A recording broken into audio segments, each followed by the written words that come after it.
Okay, so it is July 18th. Just wanted to do a quick garden tour update.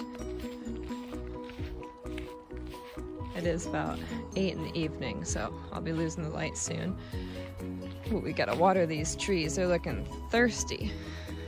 But we've got nicely developing apples. Everything looks relatively healthy. Oh, except for this one. This one's already soft, so I'm just gonna pluck it. Ugh! Jeez Louise. Okay. Down here, we've got some pretty good looking squash. We've got sugar pie pumpkin. And when I say pretty good, it isn't the best, but for almost zero soil amendment, pretty good. Zucchini. We've got little zucchinis growing. This one needs to come off because it's not quite growing right. And the end is just gonna rot. So I'm gonna twist it right off. Let's see. I know there's a stake down here. So, oh yeah. These are the Rouge de Tam pumpkins. Butternut squash. Acorn squash, which seems to be doing a rebound there. And then the melons. And the melons were a big flop. I not only planted them out too soon, but I didn't let them get started enough to actually take. So the melons are not doing so good. And then it's the exact same reflected over here. So I think acorn squash, Rouge de Tam, zucchini, and sugar pie pumpkins. And over here, they seem to be a little bit better. Here is what looks like a little squash of some kind. Let's see what it is. It is the Gerardale. We've got a little cucumber on the way right there. Let's see if it'll focus. Actually, 2 cucumbers now that I'm looking closely. Or not cucumbers, zucchinis, pardon me. We've got one really big pumpkin tendril. We've got a little squash setting right there. And of course the barley is looking pretty great. I have no complaints about this. It's already like 6 inches to 8 inches taller than the grasses. The grasses are slumped and these aren't. And these are bearded. So next year I'll likely get beardless and plant those instead because I know that barley grows well here now. And this was the exact same soil amendment as the squash row. So the squash row is probably gonna have to either get just a dump load of manure or we'll have to move the row to over in the garden proper and just do like a big squash crop in the summer, which I wouldn't be against. I've begun thinking about redesigning my ideas for the garden. This is gonna be our beets and cabbage and they're starting to pop up. Broad beans are coming in. Check out those beans. They're getting there. We've pulled up the red onions, yellow onions, and I've left in the white onions because those are taking a long time to swell and they're still looking good. The scapes are just starting to come up. See, there's another one. Usually you pinch these so that the bulb gets more of the nutrients because these are essentially just a flower. The tomato hedge is looking absolutely insane. And most of them are tied up now, but some need to be restrung. We're getting tomatoes. They're starting to get red. We picked our first 5 the other day and just gobbled them. We've got more flowers setting, small fruits, all sorts of stages. I still need to thin out this area and then string up the last portion, but all of these, this is a good example area. Most of the bottom were just stripped and I left like 1 or 2 bits of foliage around the down low tomatoes, but I think I'll strip the foliage around the tomatoes as well. Because what I want is a lot of airflow and the sun to be able to hit them. Oh, there's some back there. Looks like I've got a ripe one. Probably get that after the video. Oh, put it on the salt block. If I go around the back, I can show you one of the largest fruits that I've seen. Oh, these guys are ready to seed save. Sound like a rattlesnake. Oh my gosh, this jungle. Okay. I had to clean these out partly because the asparagus was getting a little bit crowded. They're looking good though. Nice big stalks for year one. Let's see, where is it? Oh, I think it's higher now because we strung it up. Oh, there it is, okay. Sorry about the shaky cam, but that's one of our Cherokee purples, I believe. It looks like it's got a crack around the outside, and that's from an excess of water, or rather uneven watering on the skin, but I'm not too worried about it. It doesn't really affect the flavor. We've got seed pods for the radishes. We probably have mustard that's making seed pods as well. Yep. Oh wait, no. Gosh, I can't tell. I can tell the flowers apart, but I'm trying to find, oh, here we go. So the mustard seeds are starting to mature, but they're nowhere near harvesting yet. They're just not dry enough. Over here, just while we're here, I've got a little bit of blue potatoes left, and I say a little, but there's probably 20 pounds in there. But I harvested the rest of the row. I think I replanted a couple as an experiment. After I harvested the potatoes, I replanted the plants. But I harvested all of the Chieftain row today. Check out my Instagram to see how many pounds of Chieftain red potatoes I got. This section right over here was just potatoes that I had left in the house that were going to seed, so I'd already harvested those. So from here over was the harvest that I did. Ooh, I'm glad I went on this side because our Three Sisters area is doing really well. This is the Sugar Ready squash. It seems to be really happy here. I mean, the Three Sisters method is popular for a reason, and it was, of course, traditional. There's a mushroom.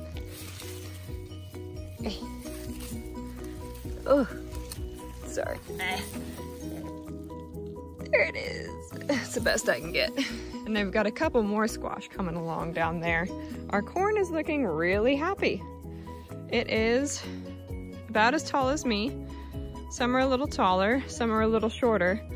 And then the beans are doing well. I haven't seen any bean, or rather I did just today find the first bean blossom. And that is, let me see. Right here. Tiny, tiny, it looks like orchids. Oh, there's an ant in there.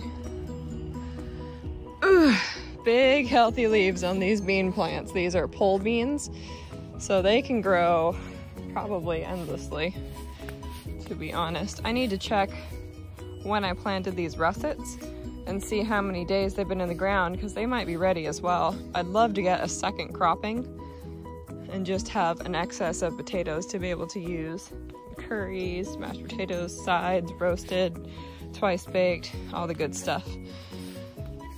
This is hops, and they're doing great. They doubled in size in the last couple weeks, or height rather. These are pumpkins, and this is why it makes me think that maybe our squash row just needs manure, because these guys were all planted months after the ones in the row, but they are clearly doing better, and they're starting to blossom, I think. Yep, got a couple blossoms going on. I'm sure there's some in here, and I'm sure that we're gonna get fruit on those. I'm not worried about that at all, so that bodes well.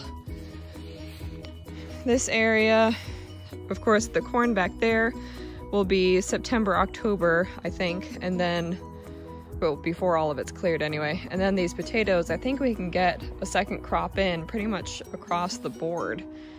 Double our potato harvest. Maybe I'll plant one row with beets and harvest those for storage, I'm not sure. Oh, pardon me. Speaking of beets, we've got these guys. They're pretty much all ready. They're all like tennis racket ball sized, just about. And I multi-sowed them, but that doesn't really seem to bother them. I do realize that 3 is probably a good number. 3 or 4 sometimes, but 3 is probably better. But they do fine just pushing their friends to the side. This is a good example. I think I harvested 1 or 2 and just tossed some dirt over the main part of the root, and they're still doing great, not limp or anything, and it's been hot. Haven't been watering them at all. There's another good example, just pushes one of them up. As long as the roots are covered, they seem happy, so I'm not gonna mess with that.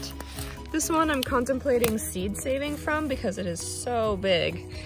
Likely the flavor is gonna be a bit woody at this point, and I wanna get those big beet genetics anyway.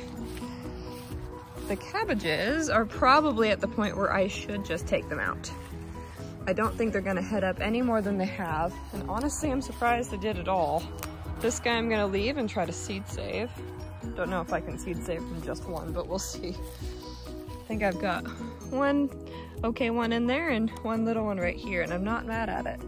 Not at all for having planted those cabbages out so late.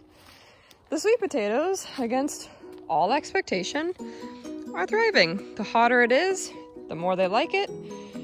They put on new growth like crazy every time it gets really hot, which makes sense. They're a warm weather crop, or rather they're a warm region crop. You're not supposed to even be able to grow them here, but I think our microclimate allows for it. And I think covering with the plastic is the way to go. We've got our voracious tomatillo plants, which have gone absolutely insane. They're putting on tomatillos, so we're actually gonna get those, which is pretty crazy considering that I thought these were not gonna make it, and they were from like 3 or 4 straggly plants with absolutely nothing but leg and like 4 leaves. I had forgotten to plant them completely. And then these were the extra pole beans, but they are doing really well on this. So I might do something like that, this little setup, and try to just maximize pole beans because they're super easy to harvest from that way. And the broad beans need to be woven into the actual fencing, which is kind of a drag. And I'm not sure I want to do that again. These bush beans could be happier, but again, I don't water them. So they're looking pretty good for not being watered, and I'm not really that attached to them yet. I want to find a way to grow them without really much effort at all. That's my whole name of the game, and of course potatoes embody that, so that's probably why I take to them so much. Brussels sprouts, they're brustling in all the armpits. We've got little Brussels that are coming along, and they're looking really good. They're looking happy. They rebounded from the neem oil spray that absolutely destroyed a lot of their leaves. I think it was just too concentrated. So you can see the layer, that's at the point where we sprayed the neem oil, that level, and then it's grown that much since we sprayed them with neem oil. So clearly they're not unhappy. And then these are just seeded beets. I think this is a yellow beet that went to seed. Yeah. You can just barely see it down there. It won't focus, but there it is. And then I think we've got another beet nearby that was just a purple beet. And that's seeded as well. This is all chard that went to seed, and the leaves are still good to eat. They're good to put in soups, as is. This is tomato discard. I need to clear that up. But this is where the spinach was, and there's spinach that's gone to seed. Ooh. Okay, we're getting to the point where I could probably start to think about harvesting the spinach. Maybe not. This is Kale de Nero Toscana variety, and I had a leaf, and it is great. It is relatively sweet, even with the summer heat, so I'm pretty pleased about that. In fact, I might do another round of that. It might be a second half of summer, early part of winter crop, just because they are cold hardy. And I want greens to be fairly established by the time it gets cold, but I don't want bitter greens. Looks like we've got mildew problem here, which I'm not surprised about because I've left the kale. The kale has seeded. It got really hot and all of my red Russian kale took flight, but I still take leaves occasionally, and leaves are bitter, but it tastes like kale and it's got nutrients, so I'm not deeply upset. Same with the mustard greens over there. But I think what I'll be doing is 2 crops, one that overwinters and one, or rather not 2 crops, but I'll plant my greens in August maybe, or September every year, and I'll try to winter them all over, and then they'll probably be spent by the time it gets hot, like June, and then I'll maybe plant the starts out. In the onion bed, I've already got my onions started for next year. Yeah, I'll be planting them out fairly soon, within a month or so. Here we go. Because what I want is for them to overwinter. Yeah, they're getting up there. And these guys as well. Jess is starting me some comfrey, which I'm really excited about. High protein content, really good nutritive content. Makes an excellent fermented fertilizer. You just dump it in some water and let it sit forever until everyone hates you, and then it's perfect. And then the chickens like comfrey as well, chickens and ducks. And since it's got such high protein, it's pretty good for them. These are our cabbages, which are getting leggy. I need to put these in the ground, as well as the last bit of these seeds. And these are plants that I started because I'm not used to doing the whole second season. I have the cold, like the first season crop rhythm down, but I have no idea what the fall garden is going to look like. I don't know what that rhythm is or what to plant. Here is a grape clipping we took a couple weeks ago. Here's another one, and they're taking. This one died, but I mean, clearly, if these are all planted at the same time, I think these are rooting, which is really exciting. We've got even more tomatoes and tomatillos, and I'm not entirely sure what to do with them. Might give them away. We've got our curing red onions and our curing yellow onions. That was harvested out of the onion plot. And these tomatoes were just left over from when we moved all the tomatoes out into the garden. These are the ones that Jess wanted to keep in here as security, just in case all of mine died, but I mean, they did pretty good. The grapes are pretty much the same. They're all still growing out. They're almost all trained, at least to the first wire. We've only got a couple stragglers here and one over there that need to get to the first wire. Most of them are on their way to their second wire, which is really exciting, or tied down. So this one's a good example. We've got our laterals, and then we've got the main one, and they're also gonna see a lateral pattern once it gets to the top. And right now it's got the left-hand side. We're gonna probably, I think there's a bud that has tendrils coming out right there, so it's gonna train to the right, and we're just gonna have 2 levels. But our grapes are looking really good. Let me see if I can find one with grapes. Oh, more discarded tomato. Oh, here we go. So this one has already flowered. Whoops, come here. This one's already flowered, and now grapes are happening, which is really exciting. Our strawberry plants have pretty much spent themselves, and they did good. I couldn't keep up with them. I froze the ones I couldn't eat in real time, and I have a small Tupperware of strawberries in the freezer still, so they finally maxed me out, which is really thrilling. This is gonna be freaking epic. We've got blackberries that are just starting to turn. I'm gonna be seeing how much we can freeze because I just got an upright freezer. Not sure if it works yet. Got a thrift, but I will see. It's a deep freeze, manual defrost, which is what you want when you have something that you want to stay frozen all the time instead of having the auto defrost that thaws a little bit every night. And my mother-in-law has provided me with something like 14, oh, hold on a second. I need to make a pit stop. Ha.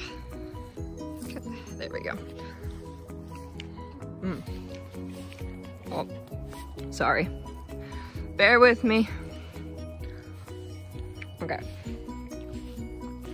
But a bunch of these raspberry canes. They went raspberry picking at a local place up in Bellingham, and they asked if they wanted canes, and Maria knew that I wanted canes, so she harvested massive clumps for me, and I separated them out. And all of them except for this pile, and this pile might spring back. Oh, one of them is doing fine. But they all seem to be rebounding. A lot of their lower foliage died, but I'm not surprised. It's been really hot and I didn't water them too much, but they'll produce next year, I believe, either that or the year after that. I'm not sure how long they'll take to get established, but it basically triples my raspberry length, which I am deeply, deeply excited about. And that, so far, is the whole garden.